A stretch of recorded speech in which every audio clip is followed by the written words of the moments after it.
So, good night everybody. I've explained in a previous video how in 1992 Superman died.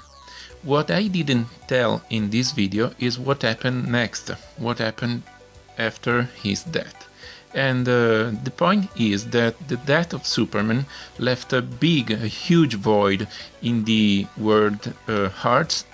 So different people and different corporations, for different reasons, try to fill that void and try to create a new Superman, somebody to take the legacy of Superman himself. Maybe the most romantic history or story about those Superman clones is that of John Henry Irons that you can see here, which was one of the many people that Superman saved in his long career, and he was so attached to that moment and to the meaning of Superman to the world that tried to fill his shoes by creating a super suit, actually a metal suit just like that of Iron Man. Curious, but that's what it is. And he became Steel. Steel got a mild success as a superhero and even got his own movie, even though it was a lame movie, but anyway. The figure you see here is the first action figure ever made about Steel. It's actually pretty close to the way he looked in the comic book. Let me focus a little bit on his face. There you go. And even though the sculpt on the figure is not excellent, it does resemble very much what it looked like in the comic book at the time. It does remind of the style of the artist that was drawing Steel in the comic books. The action figure itself is the standard Kenner action figure of the early 90s, and it's got your standard 5 points of articulations in the neck, shoulders and hips.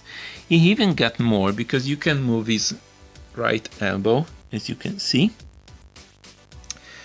And he's got the joint at the waist, but you cannot move it freely. And that is because of his action feature. The most obvious and fitting action feature they could give to a Steel action figure is that when you squeeze his legs, he slashes with his hammer. Let's try it again, and hits the enemy with it. It's nice, works nicely. Maybe the cape comes in the way of your hands when you try to squeeze his legs, but not too badly. And of course the hammer is removable, as is his cape. Another thing I want to show you is that this cape has the Superman shield emblem painted over, and it looks a lot better than the one on the back of the main Superman figure in this line, sadly. Anyway, there's not much more to be said about this figure. They made another version of Steel which didn't have this S shield symbol on his chest and was a chromed figure that I might show you in a next video. And another thing I want to show you is Steel close to another Superman clone, literally, which is Superboy, which is also maybe one of the best looking action figures from this line. Now, there's not much more to say.